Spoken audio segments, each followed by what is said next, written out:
It had been 2 weeks of pure silence and dread for Lyra, still remaining contentment. She didn't understand why the doctors continued to hold her there. Then, for 2 weeks, the voice had completely dissipated. She he then could have been released a few days after making the hardest decision that she ever had to make, letting the mare she loved, cared for the most, go. The intentional hurt, and it still stung her heart every second of the single day. She remained in that same room for the same four walls, creating heaviness for the first 4 days of being stuck there. She had encountered and endured the overpowering depression that caused her to fall into the state of having thoughts of taking her own life. While she contemplated on performing such actions, Lyra wasn't a quitter, and she knew that even if she attempted to take her own life, it would only make her stay in this place longer than it already had. She waited and waited and waited, but no changes came. She still remained in that containment, like a rabid animal. She wasn't until 14 long days, nights had been something finally happened. Seeing her hostile behavior towards other ponies had stopped. Lyra's no contract order had been lifted, and she'd been allowed to contact with nurses and doctors again. The explanation for what remained in that contentment was due to her behaviors or anything to do with her at all. It had been due to some recent activity outside of the facility. The activity had been described as something similar to Lyra's condition, causing hospitals to become swamped with patients and administrations for a week. Given the epidemic outside of the facility had been similar to Lyra's, the doctors decided not to chance Lyra's condition worsening, but instead decided to keep her until the epidemic ended, and it had passed. The first week of Lyra's contentment had been all but befriending the doctors and nurses, which Lyra had managed to do so easily, even obtaining a notepad at her request. There was no particular reason as to why Lyra requested a notebook and a quill. Lyra planned to use it as her way to keep herself company while recording her thoughts with each passing day. It killed time while she was locked in their room. She already had 50 pages worth of thoughts by the 5th day. She had broken 5 quills and already requested another notebook. By the 12th day, another 50 pages had been occupied by her thoughts, documented and stored under her bed to read the letter that night until she fell asleep. It was now the 14th day, early towards the evening, and Lyra had sat on her bed, writing down her thoughts. The only notebook had been very small number of pages left, before she had to request a 4th book. In the stir of silence and the quill's tip scurrying along the paper surface, something caught Lyra's attention, hearing her cell door open. This was quite strange, seeing that they have already given her dinner. Lyra felt a single deep in her stomach, watching as a nurse on the evening shift entered what seemed like a rush, as if she was trying to outrun something. The nurse then breathed heavily, rushing to Lyra in a frenzy. Lyra dropped the quill and notebook, feeling that tingled, erupt sense of fear. "Lyra, you need to get out of here now!" the nurse cried, her voice sincere and full of fear. "What? What's wrong? Why?" Lyra asked in confusion. "The epidemic we told you about has spread, and it's taken the facility by storm," the nurse explained, grabbing Lyra, leaning down towards the exit. "Ponies in this place and outside of the facility are killing each other. It's a bloodbath!" Lyra felt a chill caress in her spine by the sound of those words. Allowing the nurse to guide her to safety, she was led out of the cell, into a long hallway that was out of a section above the ward, only to come into sight that would only forever traumatize Lyra's thoughts. A hall of corpses, horribly killed. One corpse even had its head completely smashed into the wall by 2 black back hooves, to the point of only being recognizable by the name tag on the blood-soaked white coat.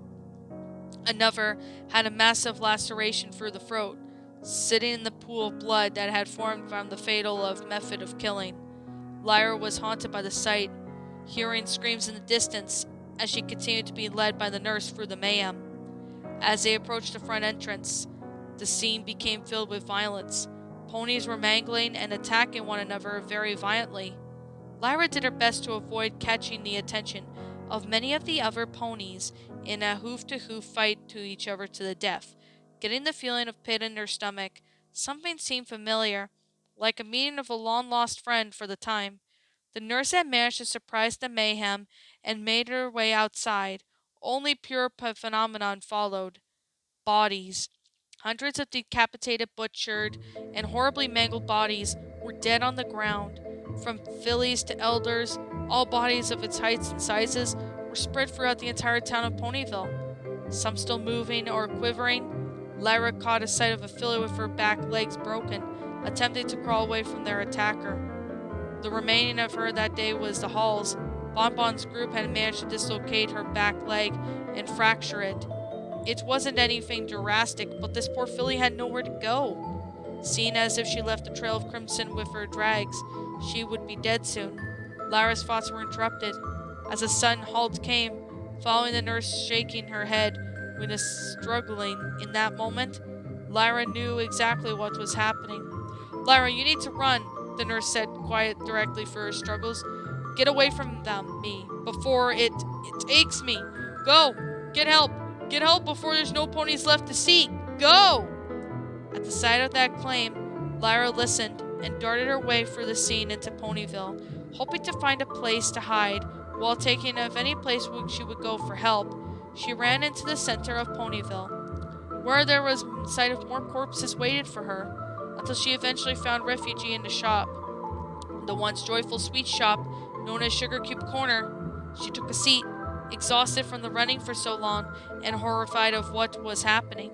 She knew what was happening, and that every pony within Ponyville had gamed down what she experienced 2 weeks ago.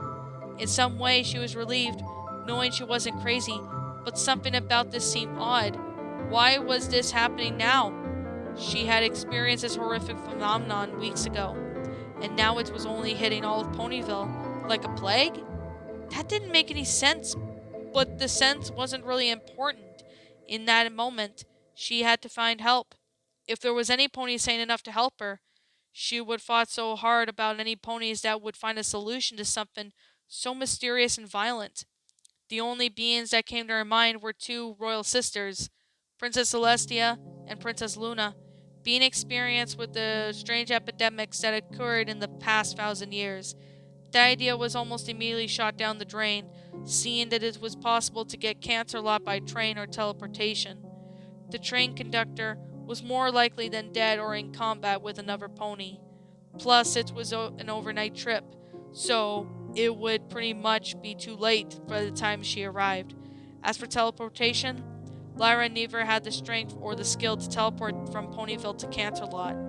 She was weak and wasn't strong enough to handle something as powerful as teleportation. With that out of the window and dead now on the ground, Lyra could only think of two other ponies, Princess Twilight Sparkle and Starlight Glimmer, most likely residing in the whole castle of friendship in a time of crisis.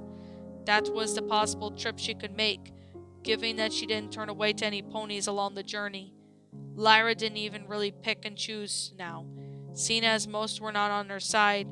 With her made-up mind and holding a grin of confidence, she took off in a hot pursuit of the castle of friendship.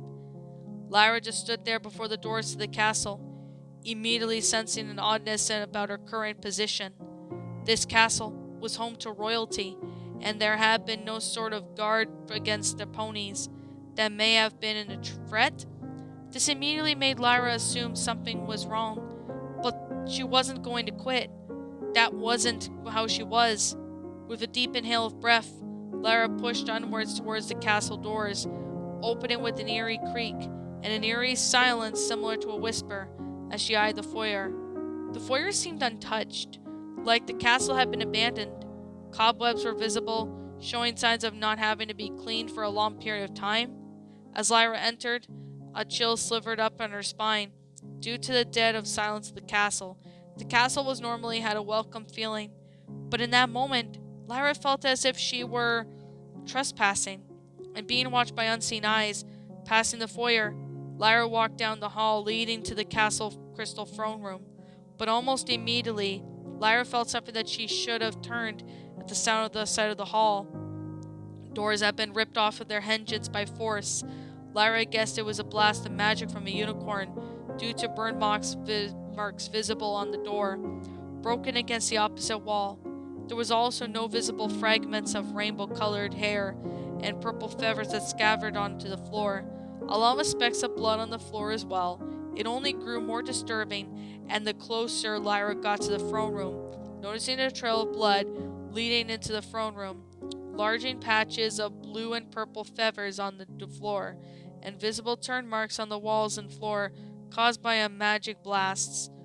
Lyra came into the conclusion that she had just come from the site of fight, and judging by the color and the feathers that had been between Rainbow Dash and the princess herself, it only became more obvious that she was correct. Knowing the charred blue feathers on the floor, and upon stepping onto the throne room, seeing the corpse of Rainbow Dash impaled by the roots of an old oak library high from the room, Lyra felt her blood run cold as she examined the room more thoroughly, seeing 4 additional corpses onto the floor, all of them very familiar. First, there was a yellow-bodied corpse with a pink tail and a cutie mark that composed of 3 butterflies that were pink, where the head was nothing more than a bloody pulp of brain matter, smothered onto the crystal wall. Where she had died a long time ago and agonized in death, Lyra recognized the corpse of Fluttershy, Ponyville's timid and most kind-hearted Pegasus. The sight almost made Lyra throw up, but the horror didn't end there.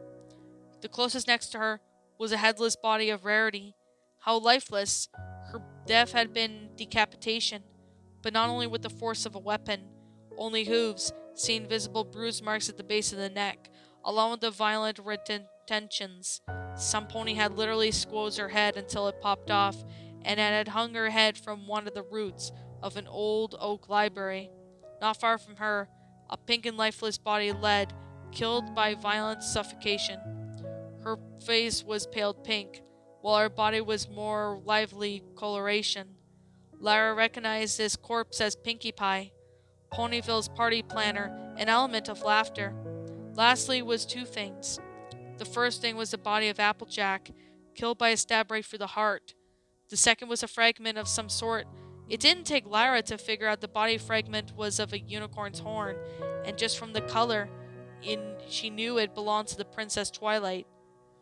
Lyra then stared in horror at the bodies around her, feeling like all hope had lost, until something made her jump. She dropped the fragment onto the ground and immediately got into defensive stance. However, she saw what made her jump. She immediately dropped her defense. Before her was terribly injured Princess Twilight, dragging herself across the floor room. Lyra became sickened at the shock of the sight.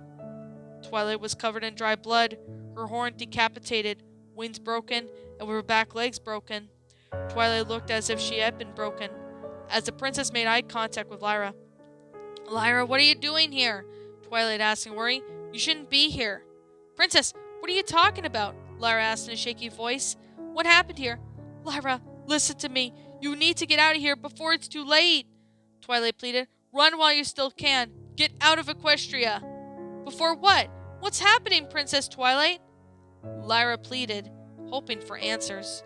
From the shadows, a voice came. "Perhaps I can bring the things to light," spoke Twilight Glimmer, walking up to the Twilight's side. "Lyra, run!" Twilight pleaded. "Now, Twilight, is that a way to treat a guest?" Starlight chimed, only pressing her hoof down on one of Twilight's broken legs. "Now quiet down for a bit while I give our guest some answers that she seeks."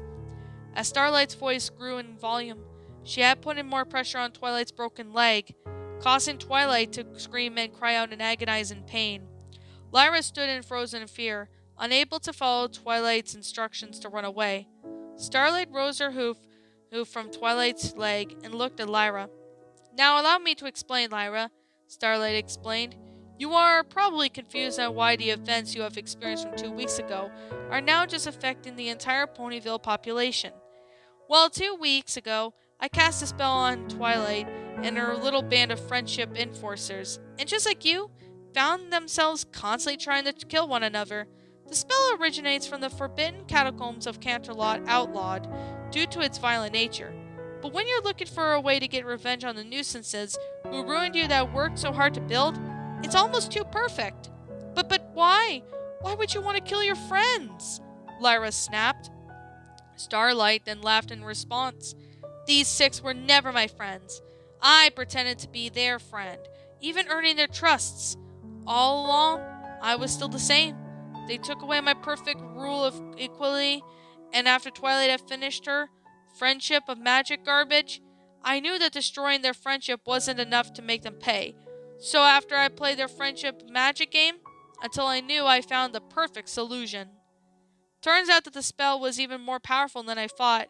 My first game of attempting to cast a spell, I succeeded as a result, and a large surge of magic occurred, spreading throughout the entire proximity of Ponyville. Watching Twilight destroy all that she had woken so hard into earning, all along with her breaking her own wings and legs to prevent herself from being able to hurt any other pony, was near intoxicating. Now the almighty Princess of Friendship knows how it feels to lose everything. But Bonbon was with me when all this started, so why was I the only one affected? Lyra asked. And why is this spell no longer in effect? It used to be a consistent thing, but now it's just silence? Perhaps Bonbon's a little stronger than some pony as naive as you are, Heartstrings, Starlight said sarcastically. Seeing that she lasted this long, this was just enough for me to recruit her. And as for the spell is no longer in effect, the spell affects its victims all differently. Perhaps the reason why it hit and left you so quickly, it was due to how weak and naive you really are. You! You forced me to push her away, all about your sake of revenge. You ruined my life. Starlight shook her head. Now, Lyra. Who said I intended to push her away? Lyra Starlight proposed. My only intent was to put these six in their place and not ruin your relationship. In fact, let me propose a deal. I have Bonbon and she is safe. I can give you back, and as long as you stay out of my business, you two can live your happily ever after in the new Equestria I plan to create. First I'll take Ponyville, then Canterlot, then the Crystal Empire, so on and so forth. If you don't accept my offer, well, I guess you'll never see your beloved Bonbon again. Lyra paused, thinking about this hard deal with Starlight had offered. So could she be with her Bonbon again and live the happy life? But if she didn't accept, then Bonbon would be removed from her life in eternity, a pain she didn't want to feel again. But as Starlight was being honest, or was Lyra being played off for a fool? Why does it matter? Lyra proposed. You've already broken me. You made me lose everything. The world I once called my home is falling apart. You've won, and I've never had a chance to succeed. Why have I been bothered coming this far? Rather than just letting every pony kill me, I don't know, but it was pointless. Therefore, I have one request, Starlight. Just free me. Just free me. Starlight smiled maliciously, giving Lyra a glare that made Lyra feel a fear come over her. Are you sure this is what you want? Starlight asked. Lyra sniffled in sadness, feeling her emotions break. Yes, I've had enough, Lyra said. Typical. You are always weak, Lyra, Starlight insulted, placing a hoof under Lyra's chin. Don't worry, I'll take good care of Bonbon. Lyra didn't respond, hearing Starlight erupt a surge of magic, casting a spell. At first, Lyra felt normal, then her body felt numb, falling into darkness and feeling the sadness, stress, and hope fade into nothing but a lost memory. It wasn't much longer till everything went black, and Lyra felt nothing. No pain, no worries, no hope. It was finally over. Lyra awoke again with a gasp, opening her eyes to a familiar sight. She was in bed on her side where she normally was. Sweat drenched her forehead as she sat up in complete confusion, unsure of where she really was in her home. She remembered the voice, the violent images, her days in the ward, Ponyville being covered in bloodshed and corpses of ponies she once knew. Had it really all been a terrible nightmare? Lyra patted herself with her hooves, feeling each one, so she wasn't dreaming. She smiled in relief, feeling all the stress and hurt that she thought she would endure to escape. She was home and awake, and with no one, the one she loved most. Lyra then turned around Bonbon's side of the bed. Noticing it was currently unoccupied, Lyra jumped and rushing out of bed and down the stairs, but stopped halfway, catching the smell of breakfast, emanating from the kitchen. Lyra let out a small breath of relief, continuing down the stairs to the normal place. She peeked into the kitchen, seeing her beloved Bonbon on the stove, humming a tune to herself. Lyra walked into the kitchen, catching Bonbon's attention almost suddenly. "Morning, sleepyhead," Bonbon joked, walking over towards Lyra and kissing her. "I was afraid I was going to have to tickle you awake. It's nearly afternoon." "Sorry, Bonds, I guess you really knocked me out, along with that wine as well," Lyra stated. Bonbon raised an eyebrow, giving Lyra a look of confusion. "What wine?" Bonbon questioned. "The wine we had last night," Lyra replied. "You know, for our anniversary." Bonbon continued to stare at Lyra, with her eyebrow raised. "Lyra, we didn't have any wine last night. It wasn't even our anniversary," Bonbon assured with a hint of confusion. "You must have had a bad dream, and you're still recovering from it." Lyra stood with an unsure feeling, because she knew that if she had drank wine the previous night, remembering the bitter taste of stinging her taste buds, some sort of sense in her mind told her that something was off, and that her previous assumption was supposed her dream was false. "Have a seat, Lyra," Bonbon said sweetly. "Breakfast is nearly done." Lyra eyed Bonbon with suspicion, watching her closely, almost immediately. Just by watching Bonbon's movements, Lyra could tell that something was amiss. She walked from a different pattern than normal, a pattern Lyra that she had not seen in her first year of marriage, nor recognized. Something was off, so she went with a tactic that would help determine if her new assumption was either true or false. "Bonds, what's my favorite flower?" Lyra asked. "Why do you ask?" Bonbon replied. "Lyra, are you okay?" "Just answer me," Lyra said bluntly. "All right, no need to be hasty," Bonbon said. "It's daisies, happy?" Lyra immediately knew something was off, because Bonbon had answered incorrectly. Daisies was not her favorite flower. The midnight blue lotus was her favorite. The real Bonbon knew without hesitation, meaning that if Bonbon was fake, she was dreaming. Lyra eyed the knife on the table and gripped it within her magic, causing the fake Bonbon to jump. "Lyra, what are you doing?" said the dupe. Lyra didn't listen and walked towards Bonbon with the knife still gripped in her magic. The dupe attempted to reason, but Lyra only responded by pushing her back further, until it was against the wall. Another great giveaway that is not her beloved. That was in fact Bonbon would have defended herself, rather than just allowing some pony to attack her into the corner. With the knife raised, the dupe tried to sway away Lyra one more time. "Lyra, please. I love you," pleaded the dupe. "I love you too. But I love her, but you're not her," Lyra yelled, plunging a knife into the dupe's throat, following gagging and choking. Lyra then watched, not a single tear in her eyes, as the dupe died, and she is proceeding into pulling this blood-soaked knife out of the dupe's throat. Holding it in her magic, Lyra's heart raced, knowing what she had to do, and she had to wake herself up. "Time to wake up, Lyra," Lyra said, slashing her throat, feeling the sting of the blade tearing through her flesh and the warm crimson leak down her neck. It didn't last for her too long for her to wake back up to reality. Opening her eyes, Lyra was met with the sight of the inside of the wagon, currently mobile. Before she were a large number of fillies in what seemed like a trance, being controlled by some sort. Her eyes were open and blank, as if they were lifeless, but seeing breaths that were big casts. The fillies were very much alive. The sight was slightly haunting, but Lyra just sat idle, noticing these ponies had something all in common. All their flanks were blank, which immediately caused Lyra to wonder why these fillies were spared.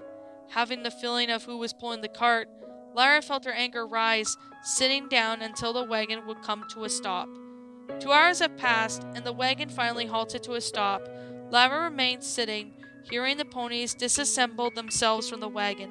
The walk around towards the back entrance, Lyra had prepared herself, hearing the door beginning to open, and watching all the zombified fillies become active, almost as if they were robotic. The door opened and Starlight Glimmer entered. To keep herself from being caught, Lyra blended in, remaining idle. "Subjects, welcome to your new home," Starlight said. "A place of freedom, peace, no judgment, and on who you are all equal here." The fillies became mobile and began to march in equal fashion out to the wagon, all except Lyra, who remained still in her seated position. "Lyra, that means you too," Starlight commanded, All but Lyra remained still. Lyra then stared at the floor, hearing Starlight approach. Typical spells. It looks like I'm going to have to work with this one before I can move on to the lands outside of Equestria, Starlight exclaimed, with a fit of anger, as Lyra acted, kicking upwards with her back leg, striking Starlight's throat. Starlight lost her breath and speech immediately, as Lyra followed up with a strike to Starlight's muzzle, knocking her to the floor in defense. Starlight attempted to use her magic, but was quickly stopped by a violent kick to the ribs, knocking her out of breath and causing her light to lose her guard, while setting out a groan from the pain of the couple of her ribs being snapped. Lyra landed another strike to Starlight's face. Being too dazed to react, Lyra managed to be dominant posture on top of Starlight's body and pressuring one of her hoofs against Starlight's throat, raising one of her other high in the air. Starlight choked from the pleasure on her throat, blood seeping from her nostrils and the open wounds, as Lyra glared in pure anger. "Where is she?" Lyra commanded. "Where is she, you twisted witch?" No response came, so to persuade Starlight more, Lyra pressured her knees inwards towards a set of ribs that were broken, causing Starlight to scream in agony. "Where is she?" Lyra commanded once again.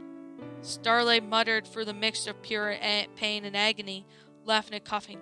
"She's gone," Starlight stated through her coughs and mild laughter. "Even if you do find her, she will never find you. She's lost a memory just like Equestria is. All has been destroyed. They're all dead. Even if you kill me, you'll eventually kill yourself."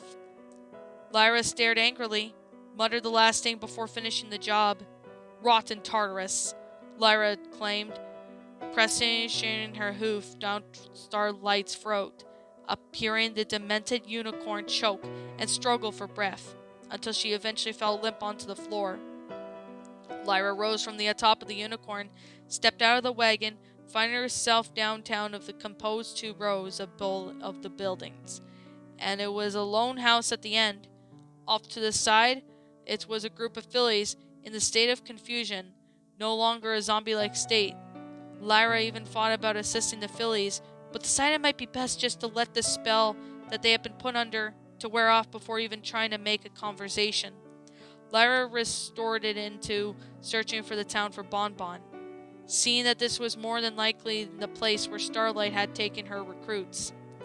Lyra then called in her beloved's name, peeked through each window, and checked through each building. What she found was nothing but sort of disturbing, finding some rooms that were designed for brainwashed the unfortunate victims that had been placed there. A shiver slivered down her spine as she came to the final building, peeked through the window. Sitting in the comatose state was Bonbon. Lyra shouted her name, but no response nor sign of Bonbon catching her attention came. Lyra was sorted in the door, only to discover that it was locked up, but that wasn't stopping her. With all of her strength she could muster, Lyra blasted through the door off with its hinges with her magic, entering the room, recording the voice repeated over and over. Lyra rushed to Bonbon, ignoring the voice. "Bonbon! Bonbon!" Lyra yelled, shaking Bonbon only to receive nothing. Bonbon seemed like she was in the same zombified state as the other fillies had been on the wagon. The voice continued to speak, as Lyra caught into what was causing Bonbon's state, the voice recording to shut the voice down. Lyra shot through a beam of each magic at the speakers, re-emanating from the recording, silencing them forever. With the voice silenced, Bonbon began to stir, confused unto where she was, and now has gotten there. Lyra approached slowly, which immediately caught Bonbon's attention. Making contact, Bonbon spoke. "Lyra?" Bonbon said dazedly. "Is it really you?" Lyra didn't answer, only pulled her beloved in embrace, emotions beginning to escape both mares. "Why are you here? I thought you wanted to let me go," Bonbon said through sobs. "I never wanted to let you go, Bons," Lyra said, letting her emotions flow. "I was just afraid that I would hurt you. I never forgot about you, never let you go, because I love you too much." Lyra and Bonbon's tears continued to flow, and as that moment of being reunited last continued. "All I ever wanted was you. From the first day of our friendship was formed, you are my beloved, and despite whatever I say, We will get through this." It seemed like Lyra was screaming into the heavens above as Bonbon heard the sincerity in Lyra's voice. "I love you more than anything else in this world, Bonbon, and I'll never let you go. Not ever again." Bonbon hugged Lyra tight, taking in the love and truth being expressed in that moment. She was happy and sad at the same time, feeling her heart drop. "I love you too, Lyra," Bonbon said, "but our life together can't be. Please, forgive me for this." Lyra suddenly felt a painful sting, the blade that had punctured her back.